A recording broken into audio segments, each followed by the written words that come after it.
La médecine transfusionnelle reste quelque chose de très pointu. Par contre, c'est quelque chose qui peut certainement être apprivoisé par tous les médecins vétérinaires qui sont capables d'hospitaliser les animaux.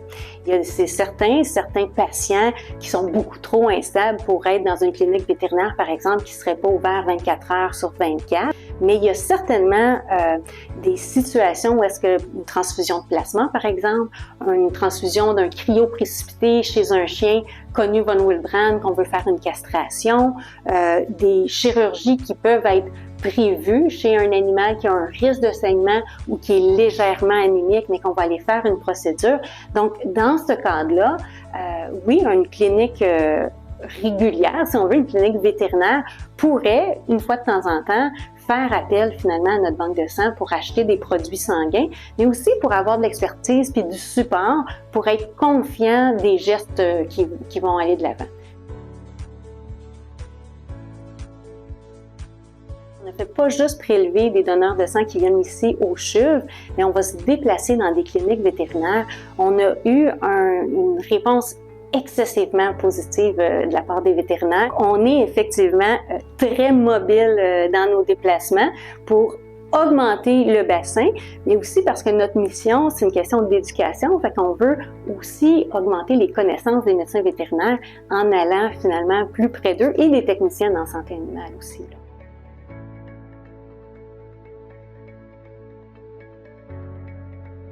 Quand on arrive dans une clinique vétérinaire, il y a en fait une participation qui va varier grandement selon leur intérêt réel ou leur temps en fait.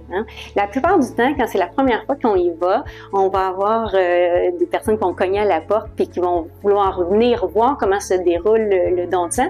Puis c'est important parce qu'ils nous aident à recruter des chiens. Donc s'ils n'ont pas conscience de comment ça peut se dérouler puis que ça va franchement très très bien dans la grande majorité des cas, ben eux-mêmes ont certaines craintes. Fait que le médecin vétérinaire peut littéralement participer au don, tenir l'animal avec nous. Des fois, les techniciennes de la clinique aussi veulent participer. Il y a d'autres vétérinaires qui n'ont pas nécessairement le temps parce qu'ils ont des journées très, très occupées. Donc, ils nous laissent vaquer à nos occupations, puis on essaye d'être le moins dérangeant possible. Mais juste le fait qu'ils ouvrent leurs portes, c'est apprécié de notre part. Ça fait toute la différence, finalement, d'avoir accès à un petit bassin de chiens versus avoir accès à la grande région de Saint-Hyacinthe et de Montréal, finalement.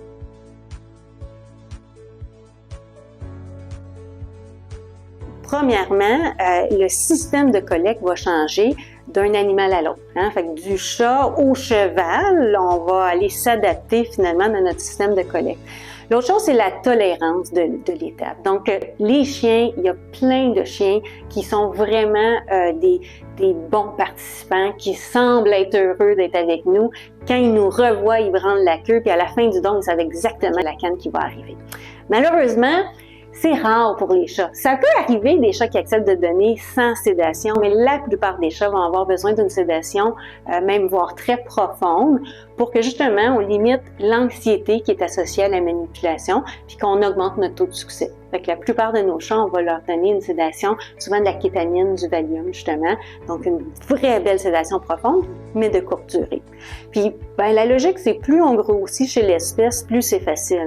Fait que le cheval, évidemment, il s'en rend même pas compte qu'il est en train de donner du sang, puis ça va très très bien, on peut prendre des grandes quantités. Fait que il y a vraiment une adaptation à faire par espèce, puis c'est important de prendre un volume qui est proportionnel à leur volume sanguin, parce que ça aussi, ça change d'une espèce à l'autre.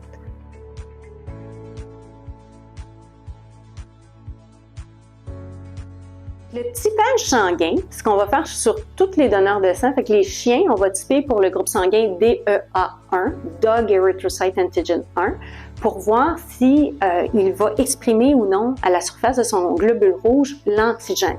Donc, s'il l'exprime, il est DEA1 positif. S'il l'exprime pas, il est DEA1 négatif. Heureusement, pour un groupe sanguin aussi important que ça, il va y avoir des petits kits rapides que tout vétérinaire peut faire dans sa clinique. Même chose pour le chat, on va aller typer pour le groupe sanguin AB, savoir s'il est A, il est B ou il est AB. Donc, quand je parle de typage sanguin, je veux vraiment dire, est-ce que mon animal, sur la surface de ses globules rouges, exprime les petits antigènes en question ou ne les exprime pas? C'est aussi simple que ça. Quand on parle de compatibilité sanguine ou notre fameux cross-match justement, là c'est l'inverse. Je vais regarder si dans le sang de mon patient, j'ai des anticorps qui flottent contre ces fameux antigènes que je viens d'identifier par le typage sanguin. Fait que le cross-match regarde s'il y a des anticorps dans le sang de mon patient finalement. On a aussi la capacité de faire des tests de compatibilité sanguine très, très poussés.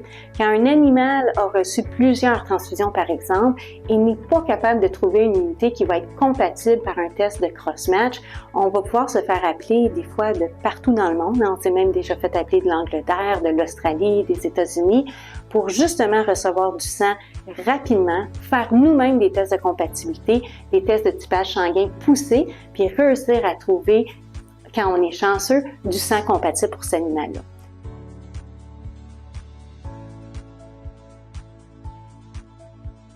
Par la recherche, j'ai découvert des groupes sanguins à travers les dernières années. Un notamment chez le chien qui va s'appeler le groupe sanguin DAL, qui va mener à des réactions transfusionnelles clairement documentées, puis vraiment des difficultés à trouver du sang compatible. Puis chez le chat, on est justement en train de cartographier, si on veut, tout ce qui est groupe sanguin à l'extérieur du fameux groupe sanguin AB que la plupart des médecins vétérinaires connaissent, mais il y a vraiment probablement des dizaines d'autres groupes sanguins qui existent chez le chat à l'extérieur. Donc, par notre recherche, nous, on est capable d'aller voir si les globules rouges du patient ou du donneur expriment ou non ces différents groupes sanguins-là, finalement, facilitant notre capacité de trouver du sang compatible.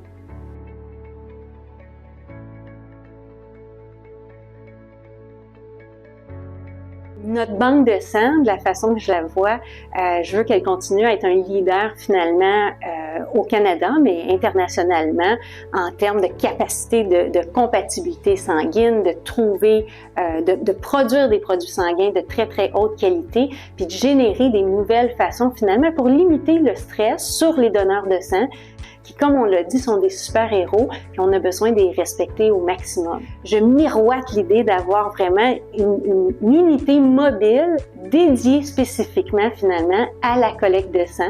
Donc, mon espèce de blood mobile, pour pas dire un anglicisme, là, où est-ce que vraiment on va pouvoir se promener sur les routes du Québec, puis prélever les animaux à même, finalement, notre véhicule aménagé comme une collecte de sang, comme une banque de sang finalement. Ça, c'est un aspect pratico-pratique qui s'en vient. Je continue de façon très, très active en ce moment à investiguer les groupes sanguins, des nouveaux groupes sanguins aussi, pour voir si finalement ils sont réellement pertinents cliniquement. Est-ce que c'est vrai que ça peut mener à des réactions transfusionnelles? Ce qu'on a besoin beaucoup pour le vétérinaire praticien, là, c'est que je ne sois absolument pas la seule à être capable de faire du typage sanguin plus précis, plus rapide. Donc, c'est de mettre sur le marché à coût modique, finalement, des façons d'aller tester nos animaux, tant pour le typage sanguin, puis on est quand même rendu pas pire de ce côté-là, mais il y a encore des limites sur la qualité des tests qui sont là pour le cross-match. En médecine transfusionnelle, en médecine humaine, on est rendu à faire du génotypage, c'est-à-dire qu'à place de juste regarder le phénotype, est-ce qu'on l'exprime ou non le groupe sanguin, on va aller regarder la compatibilité sanguine en regardant les gènes du patient parce qu'on sait c'est quoi les gènes codants. Fait que là, je suis en train d'investiguer finalement à savoir quels sont les gènes codants pour les différents groupes sanguins d'intérêt. Puis, on a des beaux résultats que j'espère qui vont finalement être positifs dans les prochains mois.